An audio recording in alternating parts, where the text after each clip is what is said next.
হাসরের ময়দানটা ভয়ঙ্কর হবে, জমিনটা পুরা জমিন হবে হাসরের মাঠ, সূর্যটা নিচে চলে আসবে, সূর্যের গরম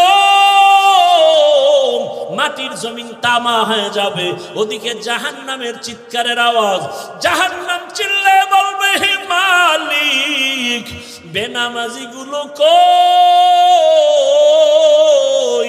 গুনাহগার গুলো আমার পেটের মধ্যে দাও, আমার পেটের মধ্যে ক্ষুধা। নবী আপনিই তো ভয়ঙ্কর হালাতের কথা বলছেন, জাহান্নামের চিৎকারে হাসরের ময়দানটা থরথর করে কেঁপে উঠবে। এমনকি আমার আল্লাহ রাগ হয়ে আওয়াজ দিবেন, লিমানিল মুলকুল ইয়াউম লিল্লাহিল ওয়াহিদিল কাহ্হার। এত কঠিন আওয়াজ হবে, হাসরের ময়দানটা থরথর করে কাঁপতে থাকবে। ও নবী আপনিই বয়ান করেছেন এত কঠিন হালাত, নারী আর পুরুষ সব উলঙ্গ দাঁড়াবে হাসরের মাঠে। আম্মা জান আয়েশা বলেন, নবী মানুষ কি লজ্জা পাবে না? কয় ওরে আয়েশা জানো না, এমন ভয়ঙ্কর হালাত হবে একজনের দিকে আর একজন তাকাবারও হুঁশ হবে না। এমন কঠিন অবস্থায় আল্লাহর নবীরা পর্যন্ত কান্না শুরু করবেন। আদম নবী কান্না করবেন, ঈসা নবী কান্না করবেন, ইব্রাহিম নবীর কান্না, মুসা নবীর কান্না, দাউদ পয়গম্বরের কান্না, নূহ পয়গম্বরের কান্না চলবে। নিজের উপায় নাই, কি উপায় হবে সেই চিন্তা, উম্মতের চিন্তা নাই। ইয়া রাসূলুল্লাহ, এক পর্যায়ে আল্লাহ আবার একটা কঠিন আওয়াজ দিবেন, ওয়ামতাজুল ইয়াউমা আইয়ুহাল মুজরিমুন। আল্লাহ একটা গায়বী আওয়াজ দিয়ে বলবেন, ও গুনাহগারেরা, ও বেনামাজিরা, ও বেপরদাওয়ালারা, যারা কোরআন হাদিস মানো নাই, আলেম ওলামা মানো নাই, নবী রাসূল মানো নাই, আজকে আমার নেককারদের থেকে তোরা আলাদা হইয়া যা, নেককারদের থেকে আলাদা হ। গুনাহগারেরা ভয়ে আলাদা হবে না। আল্লাহ বলবে আমি কুদরতি ভাবে বাছুনি দিব, বাঁচতে গিয়া যখন ধরে ফেলবো ওই গুনাহগার গুলো বাতাসের মতো উড়িয়া উড়িয়া জাহান্নামের রাস্তায় পড়বে। আর আল্লাহ বলবেন, ও আমার নেকামলওয়ালা, ও পর্দাওয়ালা নামাজি, সূর্যের গরম মাথায় লাগাইস না, আরশে আজিমের নিচে গিয়ে অপেক্ষা কর, রহমতের নবীর সাথে তোমরা সব জান্নাতে যাইবা। আর যারা গুনাহগার বেনামাজি এদেরকে জাহান্নামের পথে দাঁড় করাইয়া আল্লাহ বলবে, ও ফেরেশতারা লাইনে দাঁড় করাও, আর আমি বাম হাতে আমলনামা দিব। ও রহমতের নবী, আল্লাহ যদি আমি আবু বকরকে ডাইকা বলে, আবু বকর আমার জান্নাত পাইয়া কি নিয়ে আসছো বলো, আমি যদি বলি আল্লাহ তোমার জান্নাতের মোহাব্বতে তোমাকে পাওয়ার জন্য নামাজ রোজা তেলাওয়াত জিকির নিয়ে আসছি, আল্লাহ যদি বলে আবু বকর আমি যেইভাবে নামাজ চাইছি ওইভাবে হক আদায় করে নামাজ আদায় করো নাই, আমি যেইভাবে রোজা চাইছি ওইভাবে হক আদায় করে তুমি রোজা আদায় করো নাই, তোমার আমল আমার কাছে পছন্দ হয় নাই, সাথে সাথে আমার উপরে জাহান্নামের অর্ডার জারি হয়ে যাবে। ওই সময় আমি আবু বকরের কি উপায় হবে? চোখের পানি ছেড়ে কান্না করি, ও পয়গম্বর দোয়া করবেন আল্লাহর আদালতে যেন নাজাতের রাস্তা খুলিয়া যায়। ও আমার যুবক বাবারা, বৃদ্ধ বাবাজিরা, পর্দার আড়ালের মা বোনেরা, আমি যে এত কষ্ট করে আপনাদের যত বয়ান শুনাইছি আমি একবারও কিন্তু বলি নাই মাদ্রাসায় আসো, স্কুল ছেড়ে দাও, কলেজ ছেড়ে দাও, না, বরং তুমি কলেজে পড়ো, স্কুলে পড়ো, দাবি নাই। তুমি ডাক্তার হও, ইঞ্জিনিয়ার হও, প্রফেসর হও, এসপি হও, ডিসি হও, এমপি মন্ত্রী যাই হও না কেন, অনুরোধ করি বাবা তোমার মতো কত যুবক স্কুল কলেজে ভরিয়াও নামাজ ছাড়ে না, দাড়ি কাটে না। নিজের বিবেকটাকে জিজ্ঞাসা করো, তোমার কপাল কেন খারাপ, তুমি পারো না কেন? তোমার মতো কত যুবক রাস্তায় গাড়ি চালায়, 5 বেলার নামাজ পড়ে নাই, বলো তুমি কেন পারবা না? তোমার মতো যুবক র্যাব, আর্মি, পুলিশ, বিডিআর এর চাকরি করে নামাজ পড়ে, তুমি কেন পারো না? তোমার মতো যুবক তাকায় দেখো, নদীর মধ্যে মাছ ধরে নামাজ পড়ে, কৃষি কাজ করে নামাজ পড়ে, নিজেকে জিজ্ঞাসা করো তোমার কপালে কার বরদোয়া লাগছে, মা বাবার নাকি শিক্ষকের নাকি উলামায়ে কেরামের? না হয় তোমার মতো যুবক যদি দুনিয়ার সব লাইনে চাকরি করে, ব্যবসা করে, নামাজ পড়ে, তুমি পারো না কেন? ও পর্দার আড়ালের আম্মা জানেরা, আপনার মতো কত মা এই এলাকায় এখনো খুঁজলে পাওয়া যায়, বেপর্দায় চলে না, নামাজ ছাড়ে না, মোবাইলে সময় নষ্ট করে না। ও আম্মা জানেরা, বোনেরা, মনটা কি চায় না একজন আদর্শবান ডাক্তারের মা হয়ে যাবেন? আপনার সন্তানের ব্যবহারে শিক্ষকরাও দোয়া করবে, আপনার সন্তানের আচরণে আলেম ওলামাও দোয়া করবে, আপনার সন্তান ডাক্তারি করবে, নামাজ পড়বে, কোরআন তেলাওয়াত করে আপনাদের জন্য দোয়া করবে। এরে আম্মা জান, যদি এমন চান আপনাকে আদর্শবান হতে হবে। আর জমিনে রহমতের নবীর আদর্শ থেকে সুন্দর আদর্শ আর নাই। ও আল্লাহর বান্দারা, ও আমার যুবক বাবারা, মা বোনেরা, বৃদ্ধ বাবাজিরা, তওবার দরজা খোলা, আল্লাহর কাছে তওবা করেন, সাহায্য চান, নামাজের মাধ্যমে, ধৈর্যের মাধ্যমে আল্লাহকে মনে মনে ডাক দেন। ও যুবক বাবা, জীবনে তো দাড়ি কম কাটো নাই, বেপরদায় কম চলো নাই, এখনো কি তোমার মনের শখ মিটে নাই রে বাবা? কয়দিন আর হায়াত পাইবা জানা নাই, আর কবে গুনাহ থেকে তওবা করবা জানা নাই। অন্তর যদি ভালো হয়, যদি তওবার নিয়ত থাকে, মনে মনে আমার আল্লাহকে ডাকো আর বলো, হে আল্লাহ, জীবনে কত হাতের দ্বারা গুনাহ করলাম, জবানের দ্বারা গুনাহ করেছি, চোখের দ্বারা গুনাহ করেছি। ও আল্লাহ, আমার মতো যুবক জেনারেল লাইনে থাকিয়া যদি নামাজ পড়ে আমি কেন পারবো না? আল্লাহ, তুমি বুঝি বেজার হয়ে গেছো, আজকে থেকে তওবা করতেছি, মরিয়া গেল আর নামাজ ছাড়বো না, দাড়ি কাটবো না, বেপরদায় চলবো না। মা বাবার দোয়া নিয়া, শিক্ষকের দোয়া নিয়া, ওলামায়ে কেরামের পরামর্শ নিয়া রসুলের আদর্শ মেনে চলবো। আর আলেমদের মোহাব্বত অন্তরে নেও, কারণ ওলামায়ে কেরাম তোমার জন্য চোখের পানি ছেড়ে আল্লাহর কাছে দোয়া করে, গোটা উম্মতের হেদায়াতের জন্য দোয়া করে। আরে এত কষ্ট করে লেখাপড়া করে এই মাদ্রাসার সন্তানগুলো, খোঁজ নিয়ে দেখবা রাতের বেলা ঘুমায় না, ভোর রাতে উঠিয়া মাওলার কোরআন তেলাওয়াত করে, নামাজ পড়ে, দোয়া করে। এলাকায় শান্তি দাও, অসুস্থ রোগীদের সুস্থ বানাও। ওই উলামায়ে কেরামের দোয়া নিয়ে চলিও রে যুবক। আর উলামায়ে কেরাম যেখানে তৈরি হয়, ওদিকে তোমার অন্তরটা নরম রাখিয়া পারলে সহযোগিতা করিও। আর আল্লাহকে বলিও, আল্লাহ, আলেম হইতে পারি নাই, একজন আলেমের সহযোগী হতে চাই, একটু সহযোগিতাও করিও। আল্লাহর মোহাব্বতে কোরআনওয়ালাদের সহযোগিতা করা, জীবন তোমার দুনিয়াতেও কামিয়াব হবে, পরকালেও কামিয়াব হবে। খবরদার এমন অন্তর যেন না হয় যে কোরআনওয়ালাও হতে পারলা না, কোরআনওয়ালাদের খেদমতেও তুমি আসতে পারলা না, এমন বদনসিব যেন তোমার না হয়। আল্লাহর কাছে অন্তর দিয়া তওবা করো, জীবনে আর গুনাহ করব না, নামাজ ছাড়বো না, বেপরদায় চলবো না, দাড়ি কাটবো না। তওবা করার মতো যদি অন্তর তৈরি হয়, মুনাফিকি না থাকে, খাঁটি তওবার নিয়তে দুটো হাত আল্লাহকে দেখায়া দাও। আয় আল্লাহ, হাতগুলো কবুল করে নেন, তওবা কবুল করে নেন, তওবার উপরে মজবুত হইয়া চলার তৌফিক দান করেন। আমিন। আলহামদুলিল্লাহি রাব্বিল আলামিন, ওয়াসসালাতু ওয়াসসালামু আলা সাইয়্যিদিল আম্বিয়া ওয়াল মুরসালিন ওয়া আলা আলিহি ওয়া আসহাবিহি আজমাইন। ইয়া আরহামার রাহিমিন। আল্লাহ যাকে ভালোবাসেন, বেশি মোহাব্বত করেন, নবীজি বলেন আল্লাহ তাকে মুসিবত দিয়া পরীক্ষা নিবেন। তরজমা শেষ। এবার ব্যাখ্যা, হাদিসের উপরে কিছু কথা, এরপরে আয়াত নিয়ে আলোচনা করব। হাদিসে বললেন কি রসুল, আল্লাহ যাকে ভালোবাসেন, মোহাব্বত করেন, কল্যাণ চান, তাকে মুসিবত দিয়া পরীক্ষা নিবেন। এটা কেমন কথা? দুনিয়াতে যে যাকে ভালোবাসে তাকে আগে পরীক্ষা করে। বিয়া করবেন একজন, 10 বাড়ির মাইয়া দেখছেন কেন? কি নাকি এই নিয়ম আপনাদের দেশে নাই? বিয়া করবে এক মেয়েকে, দেখছে কয়টা? 10টা। ভালো করে খবর নিছে আবার তলে তলে। আমি যেই মেয়েটাকে বিবাহ করব তার মা ভালো নি, বংশ ভালো নি, সাইড কালেকশন আসেনি। তার কেন? তাই আমি যাকে জীবন দিয়া ভালোবাসবো তাকে পরীক্ষা ছাড়া আমি নিব কেমন? আল্লাহ বলেন, আমি জিন সৃষ্টি করেছি আগুনের দ্বারা, নূরের দ্বারা ফেরেশতা বানাইছি, মাটি দ্বারা মানুষ সৃষ্টি করেছি। আমি আল্লাহ মানুষের সর্বশ্রেষ্ঠ মর্যাদা দান করেছি, আমি আল্লাহ পরীক্ষার জন্য জমিনে পাঠাবো। জিনও কিন্তু জমিনে পাঠায় টেস্ট করেছি, ফেরেশতাকেও জমিনে পাঠায় দেখছি সব ঝামেলা করে।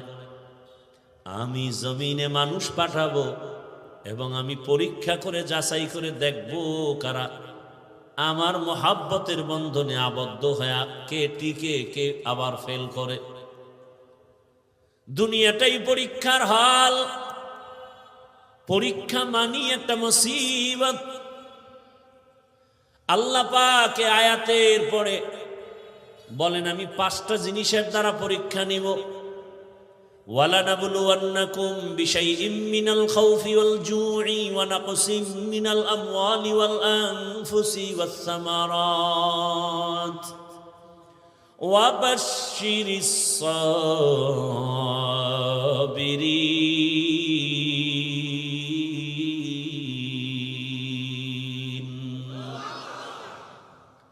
আল্লাহ 5টা জিনিসের দ্বারা পরীক্ষা নিয়া যাকে বেশি মহব্বত করবেন তার পরীক্ষা বেশি কঠিন হবে। আল্লাহ বেশি মহব্বত করেন ঈমানওয়ালাদের, মানুষের মধ্যে যারা ঈমানওয়ালা। আবার ঈমানওয়ালাদের ভেতর আল্লাহ তাদেরকে বেশি মহব্বত করেন যারা ঈমানের সাথে আমল করে। আবার ঈমান ও আমলওয়ালাদের মধ্যে আল্লাহর কাছে আরো বেশি প্রিয় তারা যারা আমল আর ঈমানের মধ্যে তাকওয়া আছে। তাকওয়া, শিরিকের কোনো গন্ধ নাই। গোটা দুনিয়ার ভিতরে তাকওয়ার মানদণ্ডে শ্রেষ্ঠ আল্লাহর প্রিয় মহব্বতের যারা, তারা হলেন আম্বিয়ায়ে কেরাম। আর সব নবী রসুলের মধ্যে শ্রেষ্ঠ রহমাতুল্লিল আলামিন। আর উম্মতের মধ্যে আমরা আখিরি নবীর উম্মত আল্লাহর কাছে বড় প্রিয়। আল্লাহ তাআলা বলেন আমি পরীক্ষা নিব মুসিবতের দ্বারা। আর এই পরীক্ষায় যদি পাশ করতে চাও, এক পুঁজি লাগবে, যে পুঁজি না থাকলে পাশ করা যাবে না। ওই পুঁজির নাম হলো ধৈর্য। যাদের ধৈর্য নাই তারা কোনোদিন কামিয়াব হতে পারবে না। এই ধৈর্য আবার 3 প্রকার। ইবাদতের বেলায় ধৈর্য, মুসিবতের বেলায় ধৈর্য, গুনাহের বেলায় ধৈর্য। আপনার যদি ধৈর্য না থাকে, এই প্যান্ডেলে মোনাজাত পর্যন্ত থাকা আপনার জন্য সম্ভব হবে না। যাদের ধৈর্য আছে তারাই থাকবেন। ধৈর্য যদি থাকে সে বয়ান শুনতে পারে, ধৈর্য না থাকলে পারে না। ইবাদতের বেলায় ধৈর্য, মুসিবতের বেলায় ধৈর্য, গুনাহের বেলায় ধৈর্য। এই ধৈর্য বড় দামি এক সম্পদ। স্বামী আর স্ত্রী বড় ভালোবাসার জিন্দেগি পরিচালনা করতেছে। একদিন স্ত্রী স্বামীকে জিজ্ঞাসা করে, ও স্বামী, তুমি আমাকে কেমন মোহাব্বত করো, ভালোবাসো? বলে সীমাহীন। বলে কেমন? কয় তুমি আমার জীবন, আমি তোমার জন্য যা চাও তাই দিব। খেয়াল করতেছেন?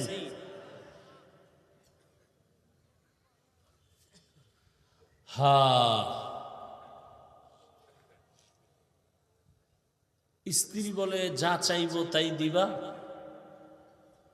বলে হ্যাঁ তাই দিব। স্ত্রীও একেবারে সাধারণ মানুষ না, খুব ধর্মের জ্ঞান ট্যান আছে, ধৈর্য আছে। বারবার স্বামীকে বলে যা চাইবো দিবা? দিব, চাওয়া মাত্র দিব।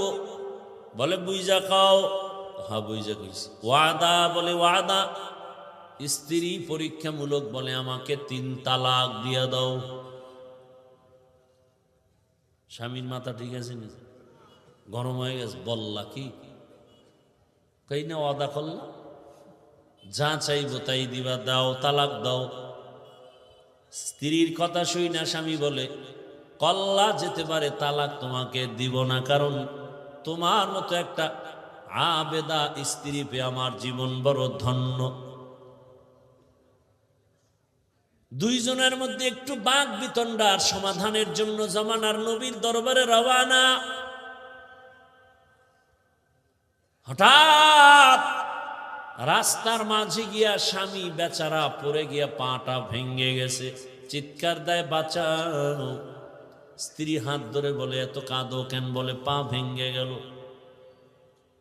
এবার আল্লাহর বান্দি বলে নবীজির দরবারে যাওয়ার প্রয়োজন নাই, চলো আমরা উল্টা বাড়ির পথে চলো। বাড়ির মধ্যে যাইয়া স্ত্রী ডাক দিয়া বলে স্বামী আমারে দয়া করে মাফ করে দাও, আমার কথা আমি উড্ড করে নিলাম, তালাক চাই না।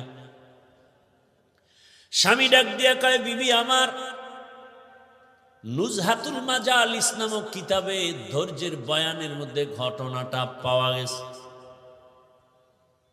ও বিবি, তালাক চাইলা কেন? আবার তুমি তালাক ফিরাইয়া নিলা কেন? তোমার কথা। বলে শোনো স্বামী, তুমি রসুলের হাদিস কি শুনো নাই?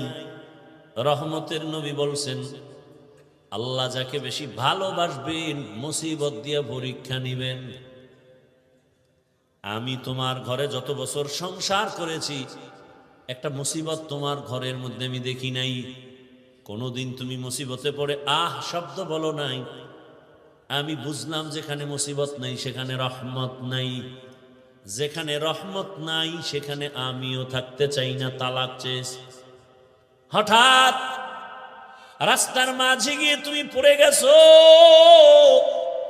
তোমার পা ভেঙ্গে তুমি চোখের পানি ছেড়ে কান্না করেছ। মুসিবত, আমি বুঝতে পেরেছি রহমত নাজিল হয়েছে। মুসিবত আসছে, যেখানে মুসিবত আছে সেখানে রহমত আছে, আর যেখানে রহমত আছে আমিও সেখানে আছি। या इलाही मुझसे मुझको दूर कर, ताकि देखो मुझ में तुझको एक नजर। या इलाही तू मेरा माबूद है, या इलाही तू मेरा माशूक है। আল্লাহ যাকে বেশি ভালোবাসবেন তাকে মুসিবত দিয়ে পরীক্ষা নিবেন।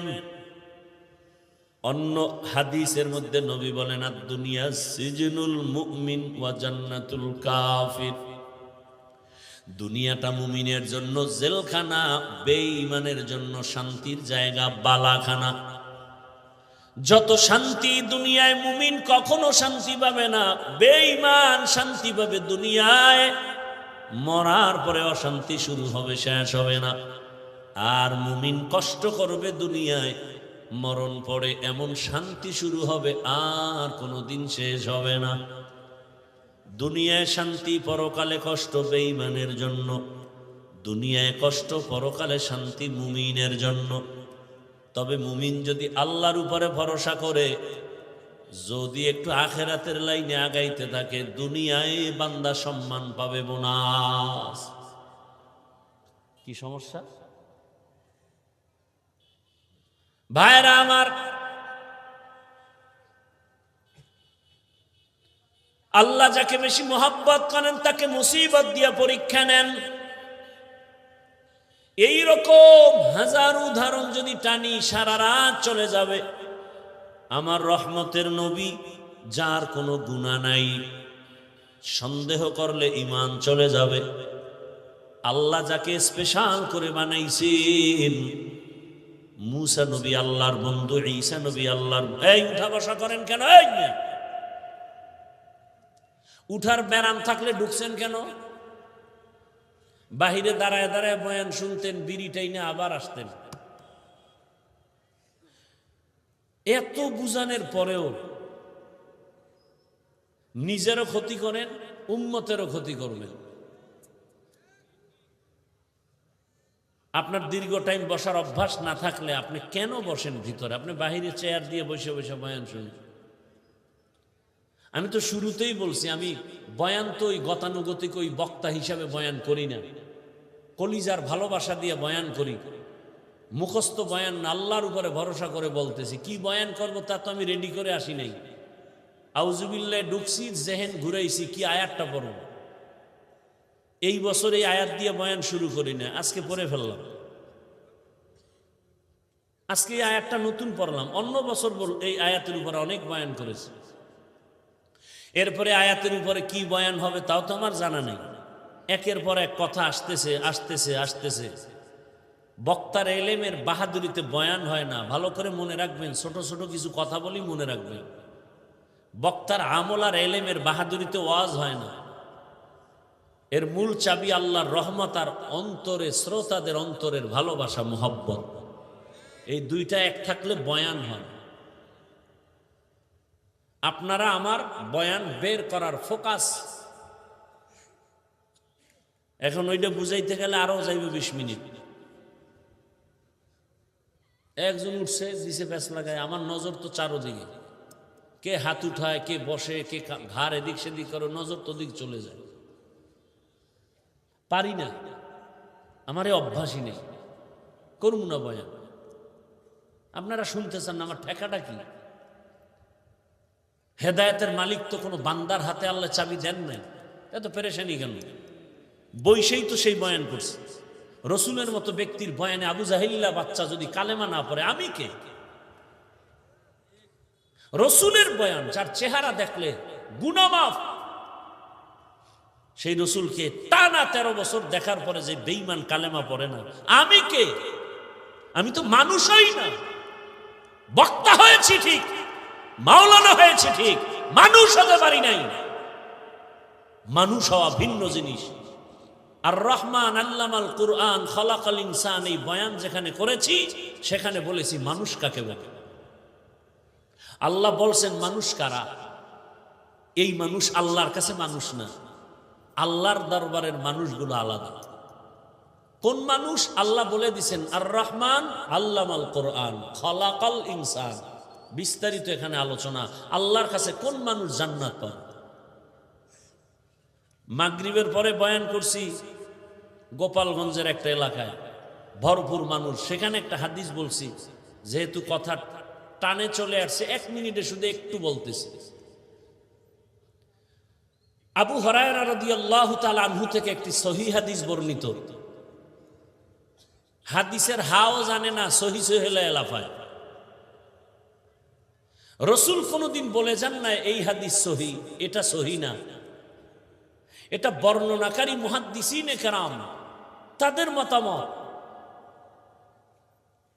রসুল যদি একটা ছোট্ট বিন্দু কথা বলেন, সেটাও আমার কাছে 7 আসমান 7 জমিন থেকেও দাম। সেই ভালোবাসা থাকতে হবে রসুলের প্রতি। আবু হুরায়রা বলেন কিয়ামতের দিন 3 জন ব্যক্তি সবার আগে জাহান্নামে ঢুকবে। সবার আগে 3 জন। 3 জন মানে 3 দল। কয় দল? 3 দল। কিন্তু ব্যক্তি হিসাবে উল্লেখ 3 জন। কেমন 3 জন? দুনিয়ার সব জ্ঞানীরা বলবে এরা 3 জন জান্নাত যাবে বিনা হিসাবে। কিন্তু আবু হুরায়রা বলেন রসুল বলেছেন 3 জন সবার আগে জাহান্নামে ঢুকবে। আবু হুরায়রা এই হাদিসটা বলতে গিয়া একজন সাহাবীকে শুনাইতে গিয়া 3 বার বেহুশ হয়ে গেছেন। কয়বার? 3 বার বেহুশ হয়ে গেছেন। সেই 3 ব্যক্তিকে দুনিয়ার জ্ঞানীরা বলে তারা বিনা হিসাবে জান্নাতি, আর আল্লাহ বলবে শিকল লাগায় জাহান্নামে ঢুকা। এর মধ্যে প্রথম ব্যক্তি যুদ্ধের ময়দানের গলা কাটা শহীদ, যে ইসলামের ময়দানে কাফেরের মোকাবেলায় যুদ্ধ করে শহীদ, আল্লাহ তাকে বলবে রে জাহান্নামে ঢুকা।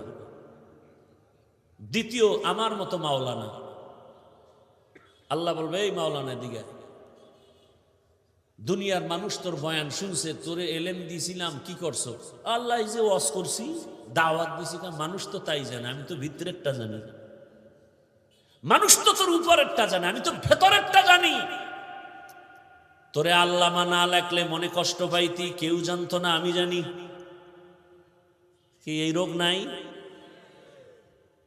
নামটা কেন নিচে হয়েছে? এই রোগ আছে। নাম কেন ছোট হলো, বড় হলো না? মনে তোর কষ্ট কেউ জানে না, আমি তোর অন্তরের খবর জানি।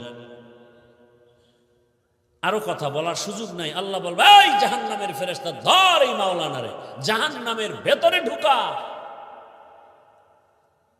শহীদেরাও জাহান্নামে, মাওলানাও জাহান্নামে, তিন নাম্বার ব্যক্তি হবে যারা মাদ্রাসা মসজিদে দান সৎকা করে, কইবে ধর এই বহু ফকিন্নির মাঝে তোরে টাকাওয়ালা বানাইছি, করছো কি আল্লাহ? মাদ্রাসা মসজিদ কেন করছো? কয় দিনের জন্য। হ্যাঁ, মানুষ জানে দিনের জন্য, কিন্তু আমি ভিতরেরটা জানি। 50,000 টাকা দান কইরা চায়ের দোকানে চাপাবাজি করছো, পুরা মসজিদ তুই কইরা দিছ। তোর নামে আলহাজ না লাগাইলে মাথা গরম। দান করার পরে তোকে মারহাবা না বলার কারণে তোর মেজাজ গরম, পারো না টাকা ফিরাই নিয়ে যাও। জাহান্নামের ফেরেশতাই নাফরমানের ধর, জাহান্নামের শিকল লাগায়া জাহান্নামে নাও। ও আমার প্রিয় বাবারা, যুবক, পর্দার আড়ালের মা বোনেরা, বৃদ্ধ বাবাজিরা, শহীদের হালাত যদি এমন হয়, মাওলানাদের হালাত যদি এমন হয়, মাদ্রাসা মসজিদ করনেওয়ালা দানবীরের হালাত যদি এমন হয়, একটু একটা মিনিট চিন্তা করেন আপনার আমার উপায় কি হবে।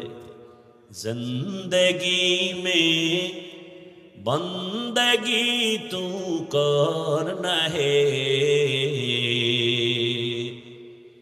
जिंदगी में बंदगी तू करना है,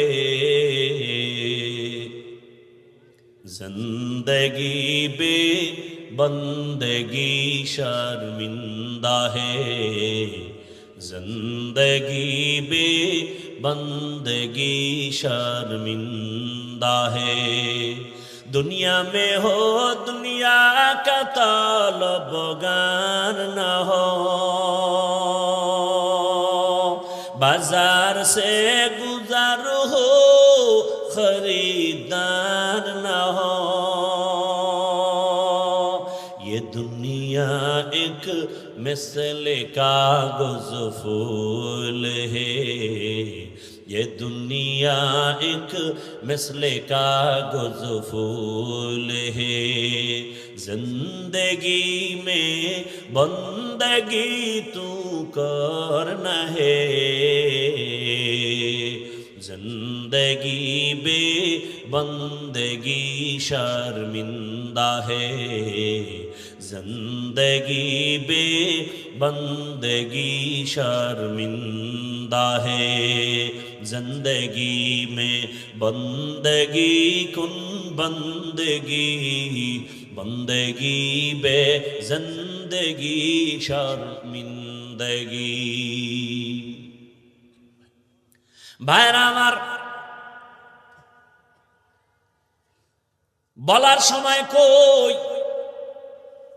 আল্লাহ তাআলা বলেন, আমি চাই না আমার আদরের কোনো বান্দা বান্দি জাহান্নামে যাবে। আল্লাহ কখনোই চান না কেউ জাহান্নামে যাবে। আল্লাহ চান না হিন্দুরা জাহান্নামে যাক, খ্রিস্টানেরা জাহান্নামে যাক, ইহুদিরা জাহান্নামে যাক। আল্লাহ মোটেই চান না। বলে তার প্রমাণ, আল্লাহ বলেন আমি সব সময় তওবার দরজা খুলে রাখছি। আয় قل يا عبادي الذين أسرفوا على أنفسهم لا تقنطوا من رحمة الله إن الله يغفر الذنوب جميعا إنه هو الغفور الرحيم।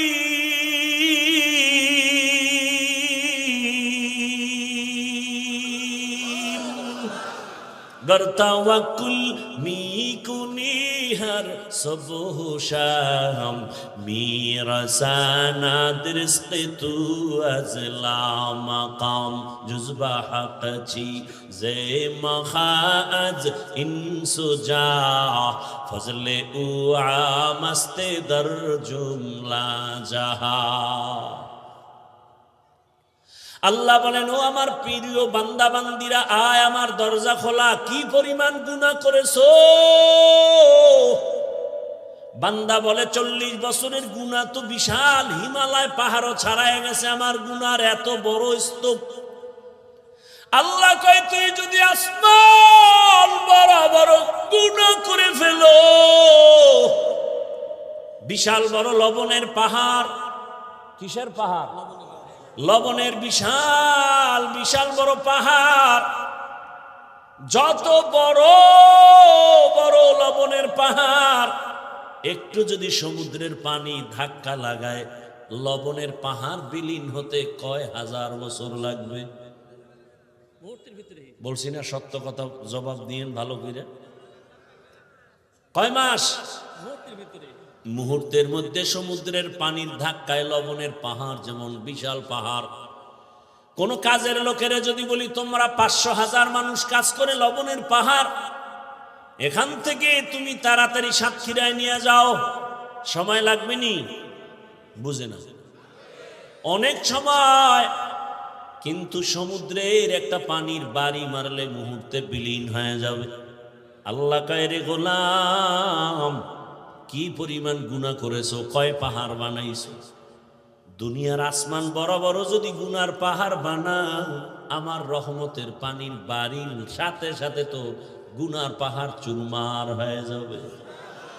আতিনা ফি দারে দুনিয়া না হাসান, আতিনা ফি দারে উকবা না হাসান, ইয়া গিয়াসাল মুস্তাগীসিন ইহদিনা লিফতিখারা বিল উলুমে ওয়াল গিনা, হর গরিদে নেক তু তৈয়ার হে, জো না মাঙ্গে उससे तू बेजार है।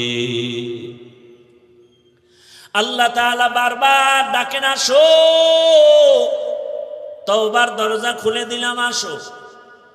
এজন্যই তো আল্লাহ পাক আয়াতে বলেন, ও মুমিন সাহায্য প্রার্থনা করো। আল্লাহ পাক মুমিনকে বলছেন, কোন বেঈমানকে বলেন না কেন? এর সংক্ষিপ্ত জবাব হলো, জান্নাত শুধু মুমিন পাবে, কোনো বেঈমান কখনো জান্নাত পাবে না। জান্নাত কারা পাবে? মুমিন, কোনো বেঈমান পাবে না। কিন্তু একটু আগেই কিন্তু আমি বলছি, আল্লাহ চান না কোনো বান্দা বান্দি জাহান্নামে যাবে। এই হলো এক কথা। আর এক কথা কি, জমিনে যত মানুষ আসছে নাই আসবে, সবার নামে জান্নাতে আলাদা আলাদা বাড়ি নাম লেখা বরাদ্দ করা। নমরুদ নামে একটা জান্নাত আছে, জান্নাতে ঘর আছে আলাদা। ফেরাউনের নামে জান্নাতে ঘর আলাদা। বেশ্যা তাসনিমার নামেও জান্নাতে ঘর আলাদা। এক কথায় দুনিয়ার সব মানুষের নামে নামে নামে নামে জান্নাতে ঘর। কিন্তু কোনো বেঈমান জান্নাত পাবে না, এ কথাও সত্য। আল্লাহ কাউকে জান্নাত জাহান্নামে দিতে চান না, তাও সত্য। তাহলে বেঈমানরা না পাইলে ওদের জান্নাত বানানো যে নির্ধারিত করা আছে, জান্নাত কি হবে? ফেরাউনের জান্নাত কোথায় যাবে? নমরুদের জান্নাত। আল্লাহ বলেন, যারা আমার মুমিন, আমার ইবাদত যথার্থ করবে, আমি আল্লাহর নামের জান্নাত তো দিবই, বেঈমানের বানানো জান্নাত আমি আমার আদরের মুমিনদের বোনাস দিয়ে দিব। या इलाही तू मेरा माबूद है, या इलाही तू मेरा माशूक है। ভাইরা আমার, আল্লাহ মুমিনকে বলেন সাহায্য চাও। সাহায্য চাওয়ার জন্য আল্লাহ বললেন মুমিনকে। এখন এখানে তিনটা কথা, সাহায্য কেন চাইব, কিভাবে চাইব, কার কাছে চাইব, তিনটা কথার জবাব। আল্লাহ মুমিনকে সাহায্য চাইতে বললেন কেন? বলে দুনিয়াতে কেউ কারো সাহায্য ছাড়া জমিনে চলতে পারে না। দুনিয়ার কেউ সাহায্য ছাড়া চলতে পারে না। এতগুলো মানুষ আপনারা বসে আছেন আমার বয়ান শোনার জন্য। আমি কি পরিপূর্ণ মানুষ? কয় না। এখানে আসা পর্যন্ত আমার গাড়ি লাগছে, গাড়ি টেনে আনছে আমার ড্রাইভার। গাড়ি যদি একটু নষ্ট হয় আমার আসতে ঝামেলা, আবার ড্রাইভার থাকলেও হবে না, পাম্পে গিয়া ওখান থেকে তেল নিতে হবে। পাম্পের যারা বসা আছে ওরা সব বেশিরভাগ মূর্খ। তেমন শিক্ষিত টাইটেল নিয়ে ওখানে বসে নেই। আমি যদি বলি আমি এত বড় বক্তা, তোর মতো মূর্খের থেকে তেল নিব না, কয় তাই তুই মর, কারণ আমাগো গরিবের কাছে আসবি না, তোর গাড়ির মধ্যে জীবনে তেল যাবে না। আল্লাহ কোনো মানুষকে স্বয়ং সম্পূর্ণ বানান নাই। আল্লাহ সাহায্য চাইতে বললেন কেন? আল্লাহ তার এক জবাব দিয়া কোরআনে বলেন, ওয়া খুলিকাল ইনসানু যায়ীফা, আমি মানুষকে বড় দুর্বল করে বানাইছি, মানুষের মতো দুর্বল কোনো প্রাণী বানাই নেই। মানুষ এত দুর্বল, পিপিলিকার কাছেও দুর্বল। আল্লাহর বানানো ক্ষুদ্র পিপিলিকার কাছে আমরা দুর্বল, একটা মশার কাছেও আমরা দুর্বল, মানুষের বানানো জিনিসের কাছেও মানুষ দুর্বল। 2 টাকা দামের একটা বেলেট বানাইছে মানুষ, ওই বেলেটের কাছেও সব মানুষ দুর্বল। কি এই যে স্টান বানাইছে মানুষ, এই মানুষ এই স্টানের বাড়ি খেয়া জাগাত নাই। ইট বানায় মানুষ, ইটের একটা টুকরা পড়ছে, জাগাত শেষ। তাহলে মানুষ নিজের বানানো বস্তুর কাছেও দুর্বল, আল্লাহর বানানো ক্ষুদ্র পিপিলিকার কাছেও দুর্বল। পিপিলিকায় যদি মেজাজ গরম করে, একটা বনিয়াদমরে ঘুমাতে দিব না, খাইতে দিব না, কোনো বনিয়াদম খাইতেও পারবে না, ঘুমাতে পারবে না। মশায় যদি আন্দোলন শুরু করে, আদম সন্তানের কপালে আর ঘুম জুটবে না। কি জিন্দেগি বরবাদ হয়ে যাবে। তাহলে আমরা মশার কাছেও দুর্বল, পিপিলিকার কাছেও দুর্বল, আমাদের মতো দুর্বল কোনো প্রাণী নাই। এই কথা যেমন সত্য, আমাদের মতো শ্রেষ্ঠ জমিনে কেউ নাই, এ কথাও সত্য। দুর্বল হইয়া আবার শ্রেষ্ঠ হয় কেমনে? ধৈর্য হবে শোনা। দুর্বল সে আবার শ্রেষ্ঠ হয় কেমনে? হ্যাঁ, দুর্বলতাটাই শ্রেষ্ঠত্বের কারণ। যেমন আপনাদের ঘরের মধ্যে শিশু বাচ্চা আছে, আবার বড় ছেলে মেয়েও আছে, ভালো করে বুঝেন। ঘরের মধ্যে আপনার শিশু বাচ্চা অনেক দুর্বল, হাঁটতেও ভালো করে পারে না। খেয়াল করে দেখবেন, 8 বছর পরে বাবা আসছে বাড়িতে বিদেশ থেকে, বা ঢাকার থেকে আসছে 1 বছর পর গ্রাম এলাকায়,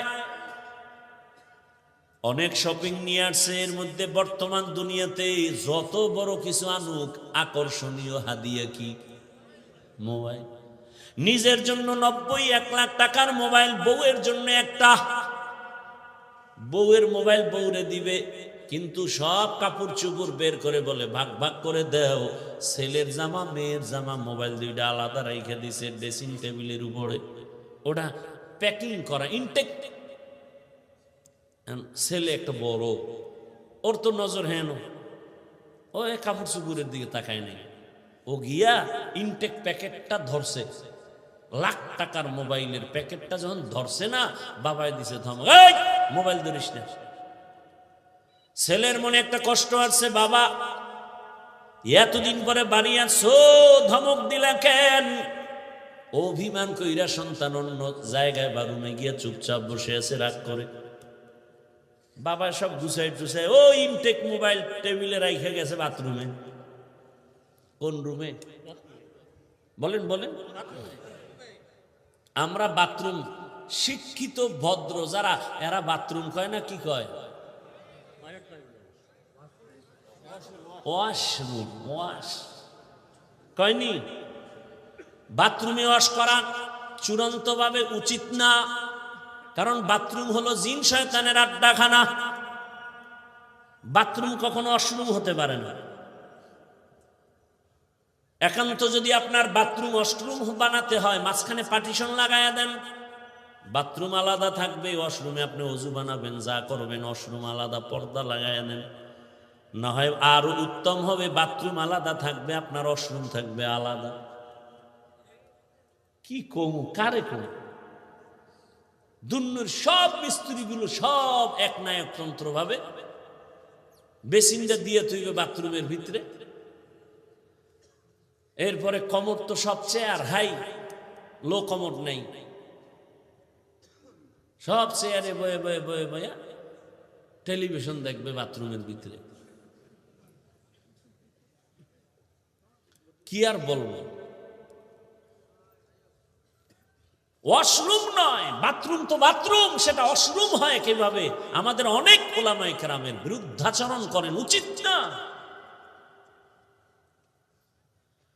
বাথরুমে খালি পায়ে যাওয়া যাবে না, খালি মাথায় যাওয়া যাবে না, তো অ্যাক্সিডেন্ট হবে, দুর্ঘটনা হবে, কারণ জিনের আড্ডাখানা প্রত্যেকটা বাথরুম। খুব খেয়াল করিয়েন, ওলামায়ে কেরাম থাকলে ভুল হলে ধরায় দিয়েন, জায়গায় দাঁড়ায় যাবেন। কিন্তু আপনি ওয়াশরুমে যদি খালি পায়ে যান, খালি মাথায় যান, বাধা নাই, বাথরুমে যাওয়া নিষেধ, খালি পায়ে যাওয়া যাবে না। এবং সেখানে ঢুকতে কিন্তু নিয়ম আছে, বাম পা দিয়া ঢুকবা, ডান পা দিয়া বের হওয়া। ওয়াশরুমের এই কিন্তু নিয়ম নাই। যাক, অনেক কথা, কি কথার থেকে এখানে আনছি? নো, এর আগের কথা কি? ওই যে বাথরুমে গেল, এখন ওই যে শিশু বাচ্চা আছে না, বড় ছেলে ইনটেক প্যাকেটটা হাত দিছে, মাথা গরম, ছেলে গিয়া অভিমান করে আর এক রুমে হুইয়া রয়েছে। এদিকে বাবায় ওয়াশরুমে যাওয়ার পরে ছোট বাচ্চাটাই ওটারে আস্তে আস্তে করে খুলছে, খুইলে এবার ওটার থেকে বের কইরা, এটা তো ডাইন বাম বুঝে না, এমন জোরে একটা আছাড় দিছে ফ্লোরে, জাগাত 1 লাখ নাই। বাথরুমে বাবা আওয়াজ পায়, মাথা গরম, দরজাটা খুইলা দেখে আকাম কে করছে, ছোট বাচ্চা, কলিজার টুকরা। বাবায় কিছু কয় না, খালি চোখ গরম করছে। বাচ্চাটা বাবার চোখের দিকে তাকায় কান্দে দিছে, চুম্বুকের মতো আকর্ষণ। বাবায় হাত বাড়ায় কোলে টাইনা, আব্বু কাঁদিস না, তোরে কিছু বলি নাই। দুর্বলতাই সম্মানের কারণ। বাচ্চার উপরে এত কেন দুর্বল? বাচ্চার উপরে সবার মায়া কেন কয় দুর্বল? আল্লাহ বান্দারে মায়া করেন কেন কয় জিনের থেকেও দুর্বল, ফেরেশতার থেকেও দুর্বল। আল্লাহ বলেন এই দুর্বলতা আমি মর্যাদা বাড়ায় দিছি। আবার পুরুষের মধ্যে, মানুষের মধ্যে নারীরা দুর্বল, এজন্য পুরুষের থেকে নারীর সম্মান বেশি। নারীরা দুর্বল, এজন্য তাদের মর্যাদা বেশি। এরা চাইলেই জুমায় যেতে পারবে না, চাইলেই ঈদগাহে যেতে পারবে না, চাইলেই যুদ্ধের ময়দানে যেতে পারবে না। আল্লাহ কয় এরা দুর্বল। ও নবী জানায়া দেন, আমার বান্দি যারা জুমায় যেতে পারবে না, রৌদ্রের তাপ সইতে পারে না, এদের শরীর বড় নরম, এরা বাহিরের কষ্ট সহ্য করতে পারবে না, জানায়া দেন তোমরা ঘরে থাইকা জোহরের নামাজ আদায় করো। পুরুষেরা জুমায় গিয়া যা পাবে তুমি ঘরে বৈশা সেই সওয়াব পেয়ে যাবা। পুরুষেরা জানাজায় গিয়া যা পাবে, আম্মাজান ঘরের মধ্যে আপনি তাই সওয়াব পাবেন। পুরুষেরা যুদ্ধে গিয়া শহীদ হবে, আর আপনার শহীদ বাচ্চা প্রসবকালে যদি মা দুনিয়া থেকে বিদায় নেয়, আল্লাহ কয় নবী জানায় দেন আমি তাকেও শহীদের মর্যাদা দান করব। যত দুর্বল সম্মান বেড়ে গেল। ও মানুষ, তুই বড় দুর্বল। বলে এবার দুর্বল তো এক লাইনে বললাম, আর এক লাইন মেধার বেলায় তুই দুর্বল, খানার বেলায় দুর্বল, ঘুমের বেলায় দুর্বল। দুনিয়াতে বড় বড় খাদক আছে, নীল তিমি আছে, বড় বড় সাগরের মধ্যে নীল তিমি। এক একটা নীল তিমির প্রতিদিনের খাদ্য তালিকা 1000 কেজি চিংড়ি মাছ। কি বলবেন নাউজুবিল্লাহ, সুবহানাল্লাহ। না সারাদিন বিড়ি টেনে সুবহানাল্লাহ, তো সময় লাগে। আল্লাহ হেদায়াত দান করে। পৃথিবীতে একটা পাহাড় আছে কোহে কাফ, ওই পাহাড়ে একটা প্রাণী বসবাস করত, নাম হলো সিমর্গ। এই প্রাণীটার প্রতিদিনের খাদ্য তালিকা 40টা মোটা তাজা হাতি। বাদ দেন ঢাকায় যান চিড়িয়াখানায়, ওখানে বাঘের খানা কত?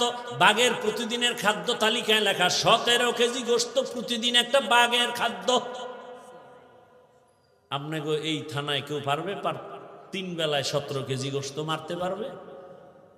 না পারলে কয় হুজুর ধাক্কা ধাক্কিটা চলে খাওয়ার জন্য। ডাক্তার বলছে মিষ্টি খাবি না, হারাম মরবি। হে সবে বরাতে মসজিদে গেছে মিষ্টি খাওয়ার জন্য, খাইতেই হবে। ডাক্তারের মানা নাই, আবার বাচ্চা একটা লগে লয়ে গেছে।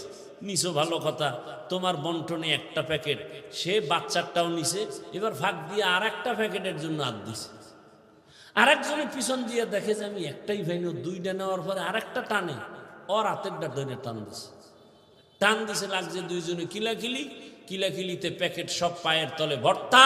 শেষ পর্যন্ত চাইয়ে দেখে এই কিলাকিলির মধ্যে মসজিদে কেউ নাই, ওরা দুইজন ছাড়া। মসজিদ থেকে বাইরে এখানে মিষ্টিও গেছে, জিন্দেগি বরবাদ, এই মসজিদে আমুনা মিষ্টির প্যাকেট ঠিক মতো পাইলাম না কেন? এর নাম নফসে খাওয়ামা। নফস তিন প্রকার, আর বাঙালির একটা নফস বেশি আছে, এটার নাম খাওয়ামা। এটা শুধু খানা চা। আর এমনি আল্লাহর ভাষায়, ইসলামের পরিভাষায় নফস তিন প্রকার, আম্মারা, লাউয়ামা, মুতমাইন্না। আর বাঙালির আর একটা বেশি, আল্লাহ হেদায়াত দান করুন। একজনে বলে রাস্তা দিয়ে রওনা হয়েছে, তো আর এক ভদ্রলোক আল্লাহ ভক্ত, সে মেহমান ছাড়া খানা খায় না। তাই আজকে আরে পাইয়া লাইছে, ভাই ভাই মেহমান আনলেই বরকত, ঘরে আসলেই বরকত, রসুলের হাদিস।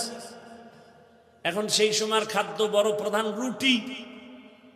মেহমান আসছে তো একটু গোশতের আয়োজন করি, তো রুটি আইনে দিয়া গোশত আনিয়ে দেখে যে রুটি খাইয়া লাইছেন মাঝখানে। কি করবো, ওদিকে রুটি বাজতে দেরি, গোশত আনতে দেরি, বা গোশত দিয়ে আবার রুটি আনতে গেছে, রুটি বানাইয়া রেডি করে আনতে আনতে গোশত নাই। এইভাবে 10 বার আপ ডাউন করণে কি পরিমাণ রুটি ভিতরে ঢুকছে, ওদিকে পাতিল খালি। পরে দিকে ভাই আপনি যাইবেন কই? কয় ডাক্তারের কাছে। কেন? কয় রুচি নেই। ভদ্রলোক কয় ভাই আল্লাহর রাস্তা আপনি যান তাড়াতাড়ি, তবে অনুরোধ এই পথ দিয়ে আর ফেরত আইয়ে নেই। গরতাওয়াকুল মিকুনিহার সবহশানম মিরাসানাত রিজকে তু আজলামাকা। কত রাত ঘুম মারলেন? আল্লাহর দিনের জন্য একটু ঘুম কমাবেন, একটু কম ঘুম হবে। এতটুকু ধৈর্য হচ্ছে না, আমিও ছেড়ে দিব, অনেক দূরে যেতে হবে। আর 10 মিনিটে আমি শেষ করবো ইনশাআল্লাহ। ধৈর্য হবে না আগেই দোয়া করে দিব? আলোচনা করলে আমার আরো অনেক আলোচনা আছে শুধু আয়াতের উপর। আপনাদের ধৈর্য হচ্ছে না আর আমারও হয় না, কত আর আল্লাহর দেওয়া বাসি আর কত বাজবা। ওগো নবীর উম্মতেরা,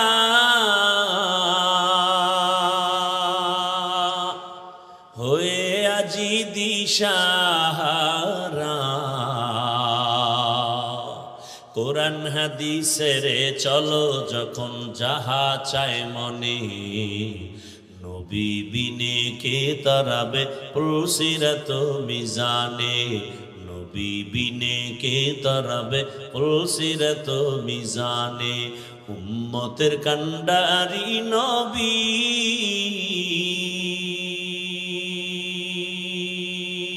কাঁদছেন উম্মতের লাগি,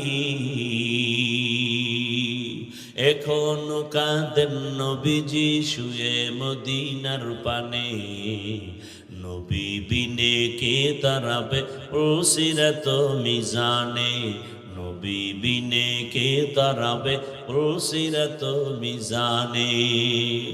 ও আমার কলিজার যুবক বাবারা, ও বৃদ্ধ বাবাজি, পর্দার আড়ালের মা বোনেরা, আল্লাহ তো দুর্বল করে বানিয়েছেন,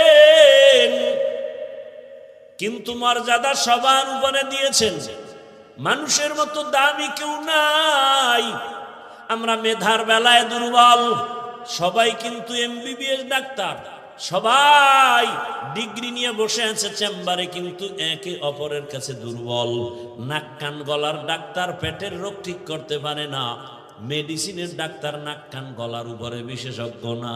আল্লাহ এক একজনের এক এক সাইড আগায় দিছে, এক সাইড দুর্বল রাখছে, জানো অহংকারী করার সুযোগ না পাও। আমি কোরআনের বয়ান করি, কিন্তু ফতুয়ার কাজ আমার না। ফতুয়া দেওয়ার বেলায় আমি মুফতি সাহেবের কাছে দুর্বল। দেখছেননি কারবার? দুনিয়ার সব একে অপরের কাছে দুর্বল। আল্লাহ এত দুর্বলতা দিয়ে বানাইলেন, এদিকে দুনিয়ার জমিনে যে আমি জান্নাতের পথে আগাবো, দুনিয়ার জমিনটাও বড় ভেজালওয়ালা, দুর্বল, চতুর্দিকে গুনাহ গুনাহ আগাইতে পারি না। আবার আমার পেছনে তিন দল শয়তান আমারে আটকানোর চেষ্টা করে, মানুষ শয়তান, জিন শয়তান, নফস শয়তান। এত কিছুর মধ্যে আমি কিভাবে আগাবো? সাহায্য না নিলে চলবে না, সাহায্য ছাড়া চলবে না। এখন ফাইনাল হয়ে গেল সাহায্য লাগবেই, এ কথা আমরা ফাইনাল, ঠিক নাকি? আপনি পারবেন সাহায্য ছাড়া? আপনার টাকা আছে কোটি কোটি, কিন্তু মাছওয়ালার কাছে টাকা না দিলে ঘরে মাছ আসবে না। এই জমিনে গরিবরা যদি গোশত না কাটতো, বড় লোকের কপালে কোনোদিন গোশতের খানা ফেটে যেত না। নদীর মধ্যে গরিবেরা গিয়া কি পরিমাণ কষ্ট করে মাছ ধরে, ওই গরিব যদি আমাকে মাছ এনে না দিত তো আমার কপালে মাছ আসতো না। আল্লাহ তাআলা দুর্বল বানায় রাখছেন। এবার সাহায্য চাবো, এটাই ফাইনাল। তবে কার কাছে সাহায্য চাবো বুঝেননি? কার কাছে চাবো? সবাই বলবে আল্লাহর কাছে। মিথ্যা কথা বলবেন বসে বসে। আল্লাহর কাছে সাহায্য চাইতেই হবে। যদি আপনার 100 বিশ্বাস আর বাস্তবায়ন করতেন, এই জমিনে কোনো এনজিও সুদখোর কোনো কারবারই থাকতো না। 30-40 বছর আগে জমিন থেকে সব এনজিও দূর হতো, সুদের কারবার চলতো না। বরং এমন জমানায় আমরা আসছি, যতই বয়ান করি ঘরে ঘরে সুদ, সুদ না হইলে তার চায়ের দোকানও চলে না। এলাকার কোন গরিব বড় লোকের কাছে গিয়ে কয়, জনাব আমারে 5000 টাকা ধার দেন, সামনে ঈদ আসছে, বাচ্চাদের কাপড় কিনবো। বড় লোক কয় নাই নাই নাই নাই নাই। কানে কানে গিয়ে কয়, সুদে দিবেননি? কয় 1 লাখের বেশি লাগলেও দিব। আছে না নাই? 5000 টাকা ধার দেয় না, সুদের টাকা লাগাইতে হাজারো লাখো টাকা দিতে চায়। কোন জমানায় আছি, বাঁচতে চাইলেও পারি না। এবার ভালো করে বুঝেন, বিবেক দিয়ে একটু সমাধান করেন। সাহায্য চাওয়ার জন্য এমন একজনকে নির্বাচন করবেন যার কাছে 3টা দুর্বলতা নাই। তার কাছে চাইবেন, কসম আল্লাহ চাওয়া মাত্রই পাবেন। তবে 3 দুর্বলতা তার মধ্যে থাকলে পাবেন না, আর না থাকলে চাইলেই পাবেন। 1 নাম্বার দুর্বলতা, যার স্বার্থ নাই। 2 নাম্বার দুর্বলতা, যার পিছনে টান নাই। 3 নাম্বার দুর্বলতা, যার অভাব নাই। এবার খেয়াল করেন, এই 3টা দুর্বলতা নাই এমন কোন মানুষ আসেনি? ভালো করে খেয়াল করেন, দুনিয়াতে একজন মানুষও পাবেন না যার পেছনে টান নাই। আমি যতই আগাইতে চাই, আমার বউ কয়ে দাও, স্ত্রী কয়ে দাও, মাইয়া বলা কয়ে দাও, মায়ে কয়ে দাও, বাবায় কয়ে দাও, যত সামনে আগাতে চাই পিছনে টানে। বুঝেননি কথা? ভাইরা আমার, তাহলে দুনিয়াতে এমন একজন মানুষ নাই যার পেছনে টান নাই। 2 নাম্বার দুর্বলতা, যার কোনো অভাব নাই। দুনিয়াতে এমন একজন মানুষের ঠিকানা দেন যার অভাব নাই। একজনে কামগো পীর সাহেবদের কোনো অভাব নাই। দুনিয়াতে কে অভাবী না? যার যত টাকা তার অভাব তত বড়। রিক্সা ড্রাইভারের 100 টাকায় অভাব শেষ, লক্ষ টাকার মালিকের লাখ টাকায় অভাব শেষ হয় না। এক কথায়, দুনিয়াতে এমন একটা মানুষ নাই যার অভাব নাই। দুনিয়াতে এমন একজন মানুষ নাই যার পেছনে টান নাই। কয় দুর্বলতা গেল? ঘুমাইতেছেন না? আর একটা আছে যার স্বার্থ নেই। দুনিয়াতে এমন একজন লোক বের করেন যার স্বার্থ নাই। বের করতে পারবেন? আমি 2 জন পাইছিলাম, কিন্তু সন্দেহ ঢুকে গেছে। 2 জন পেয়েছিলাম, এক আমার মা আর বাবা। এদের স্বার্থ নাই, কিন্তু সোনার বাংলায় তাকায় দেখলাম স্বার্থের আঘাতে মা বাবা সন্তানের জবাই করেছে। স্বার্থের আঘাতে সন্তান মা বাবাকে জবাই করে। এই অল্প বয়সে সোনার বাংলায় কি না দেখলাম। আপন বাবা তার আপন মেয়েটাকে হোটেলের মধ্যে ঢুকাইয়া বলে, আজকের রাতের জন্য তুই আমার কাছে স্ত্রীর সমান। আরো জোরে বলো। এই জন্যই তো বলেছি আল্লাহর কসম, ইসলাম ছাড়া এ জমিনে কোনোদিন শান্তি কেউ দিতে পারবে না। চাপাবাজি করতে পারবে মরণ পর্যন্ত, শান্তির ঠিকানার নাম ইসলাম। ইসলাম ছাড়া কোনোদিন এ জমিনে শান্তি আসবে না। চাপাবাজি চলবে, শুধু চাপাবাজি। ভালো করে বুঝো, স্বার্থ ছাড়া কোনো মানুষের জমিনে নাই। স্বার্থের আঘাতে স্ত্রী স্বামীকে জবাই করে, স্বামী স্ত্রীকে জবাই করে, ভাই ভাইকে জবাই করে স্বার্থের আঘাতে। আমি কি বানায় বলতেছি বাবা? অহরহ দুর্ঘটনা ঘটে। এইবার হিসাব শেষ, গোড়ায় হিসাব করে দেখবেন একজন পাওয়া যায় যার পেছনে টান নাই, অভাব নাই, স্বার্থ নাই। তিনি কে? তিনি কে? ইয়া আইয়ুহান নাস আনতুমুল ফুকারাউ ইলাল্লাহ ওয়াল্লাহু হুয়াল গানিয়্যুল হামিদ।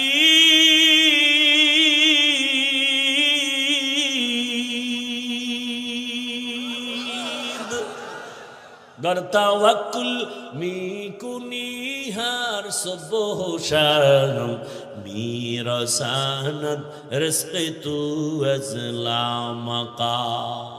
স্বার্থ নাই। আল্লাহ কয় দুনিয়ার মানুষ তোরা সবাই ফকির, আমি আল্লাহ একা ধনী, তবে আমি শুধু ধনী না, আমি প্রশংসিত ধনী। দুনিয়ার ধনীদের বদনাম আছে না নাই? 5 টাকা দিয়া 50 টাকার এহসান জিতায়, খোটা দেয়, খোটা অমুকে তা আমার টাকায় চলে। আল্লাহ কয় আমি এহসান করি কিন্তু এর বিষয় কোনো খোটা দেই না, বরং আমি আল্লাহ এমন কোন রাত নাই আমি আমার বান্দাকে দেওয়ার জন্য দরজা খুলি না। অতি গভীর হয় রজনী যখন, নীরবে প্রভুর নাম জপিও তখন। প্রভুর করুণা যদি পাইবারে চাও, গভীর রাতে উঠে প্রভুর গুণগান গাও। ও আমার যুবক বাবারা, আমার আল্লাহ প্রতি রাত প্রথম আসমানে আসেন নেওয়ার জন্য না দেওয়ার জন্য? বলেন বলেন। কাকে দিবেন? বান্দাকে। বান্দাকে দেওয়ার জন্য আসেন। কখন আসেন? শেষ রাতে। কোন দিন? প্রতিদিন আসেন দেওয়ার জন্য। তোমার যদি লাগতো তুমি কেন ঘুমাও? আল্লাহ তাআলা বলে আমি বান্দারে এত আদর করে বানাইছি, আমার বান্দার কি প্রয়োজন আমি আল্লাহ পাঠাবার আগে সব দিলাম। আমার বান্দা বান্দির পানির দরকার আগে দিছি ফ্রি, আমার বান্দা বান্দির আলোর দরকার ফ্রি সূর্য দিয়ে দিলাম, বান্দার বাতাসের প্রয়োজন সব দিয়ে দিলাম। আবারও প্রতি রাতে আমি আসি, আলামি মুস্তাগফিরিন ফাগফিরালা আলামি মুস্তারজিকিন ফারজুকা। রে রাতে কে গুনাহ করছো ক্ষমা চা গোপনে গোপনে, কারণ আসমান নীরব, জমিন নীরব, গাছের পাখিরাও ঘুমায়, নদীর মাছও ঘুমায়, ঘরের তোর মা বোন সবাই ঘুমায়। এখন রাস্তা ক্লিয়ার, কেউ শুনবে না। গোপনে সুন্দর করে ওযু বানাইয়া যায় নামাজ বিছাইয়া কলিজা ভরে যদি ডাক দাও ইয়া আল্লাহ, আমি আল্লাহ তো তোর মোহাব্বতের জন্যই প্রথম আসমানে তাজাল্লি দিয়ে দিলাম। চাইতে দেরি আমি আল্লাহ তোকে দিতেও দেরি করব না। কত গভীর রাতে আল্লাহর নবী বলেন আমি রাতের বেলা ঘুমায় গেলাম এশার নামাজ পড়ে, হঠাৎ আমার কাঁচা ঘুমের মধ্যে কান্নার আওয়াজ আসতেছে, আমার কানের মধ্যে ঘুম ভেঙে গেল। এই রাতে কে কাঁদে আর আমার ঘুম ভাঙলো?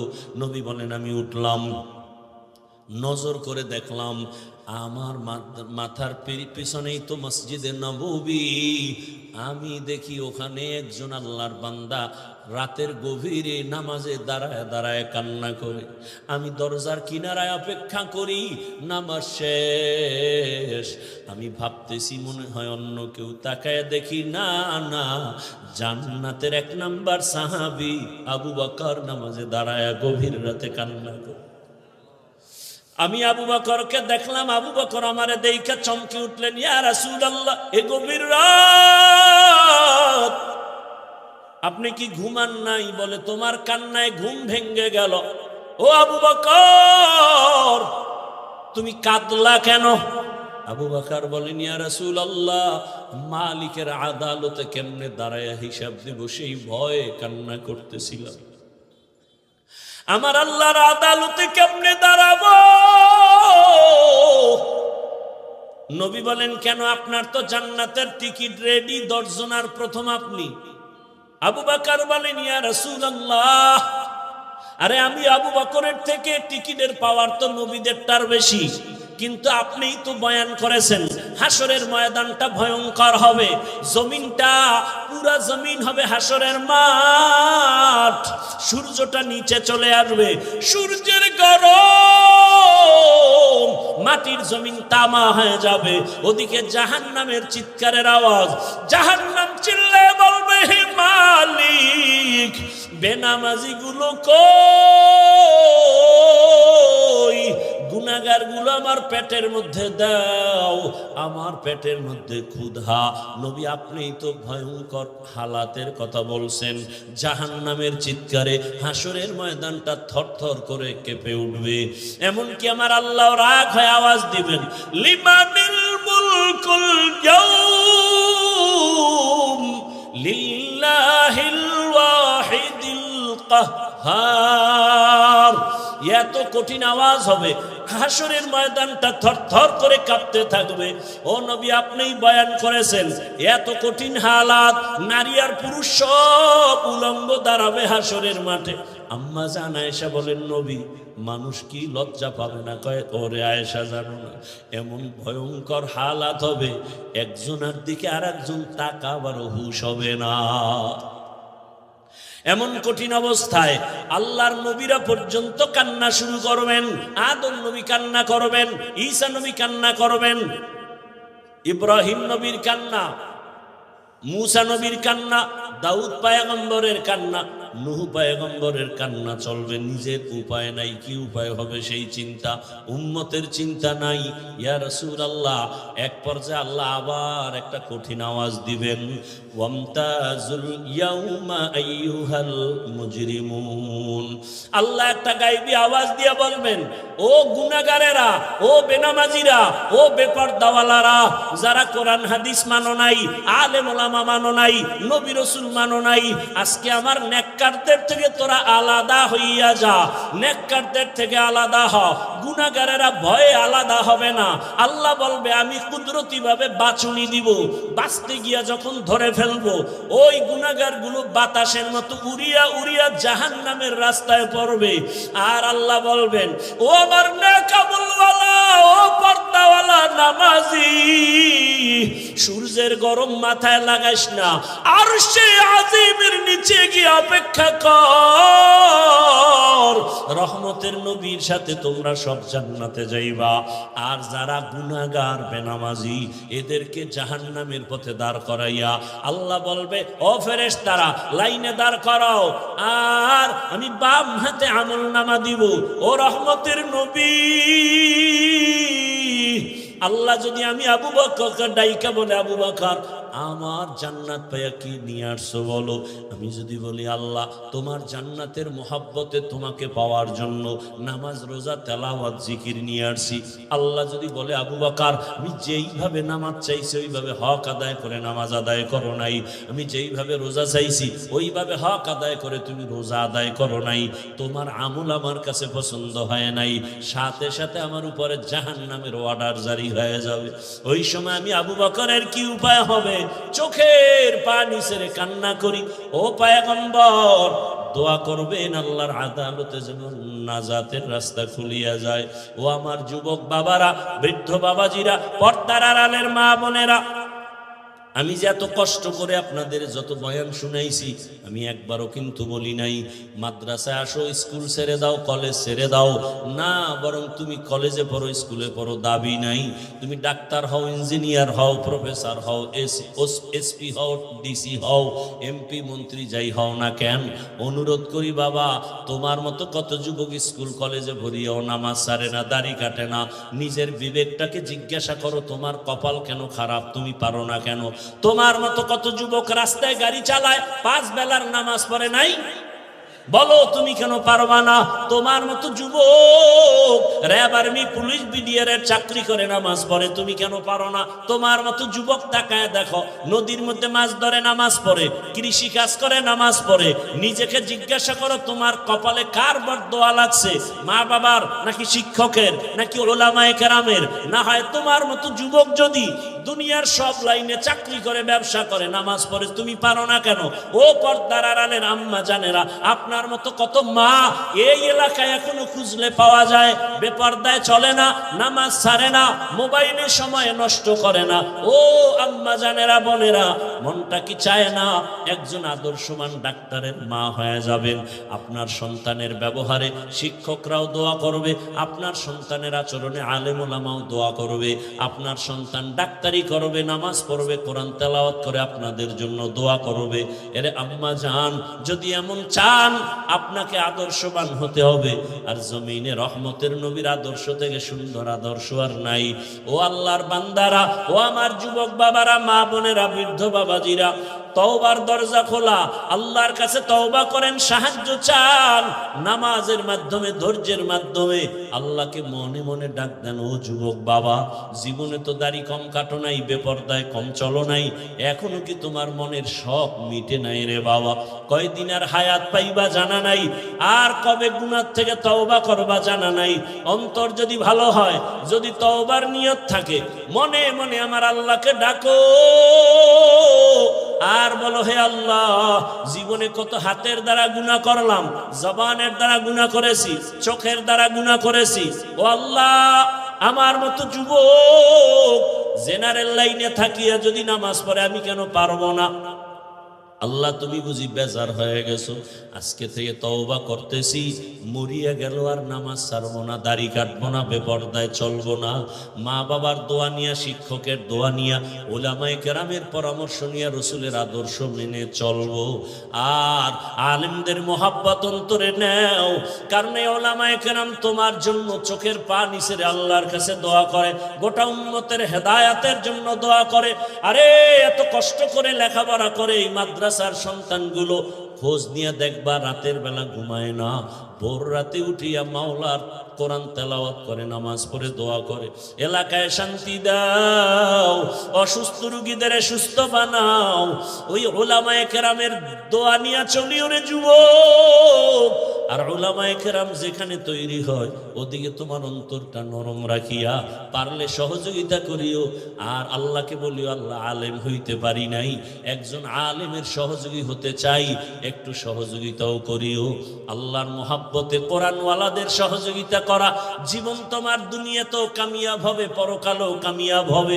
খবরদার এমন অন্তর যেন না হয় যে কোরআনওয়ালাও হতে পারলা না, কোরআনওয়ালাদের খেদমতেও তুমি আসতে পারলা না, এমন বদনসিব যেন তোমার না হয়।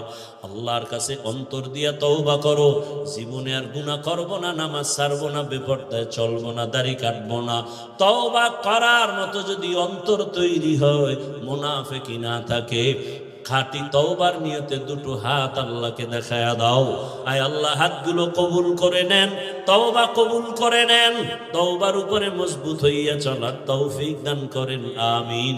আলহামদুলিল্লাহি রাব্বিল আলামিন, ওয়াসসালাতু ওয়াসসালামু আলা সাইয়্যিদিল আম্বিয়া ওয়াল মুরসালিন ওয়া আলা আলিহি ওয়া আসহাবিহি আজমাইন।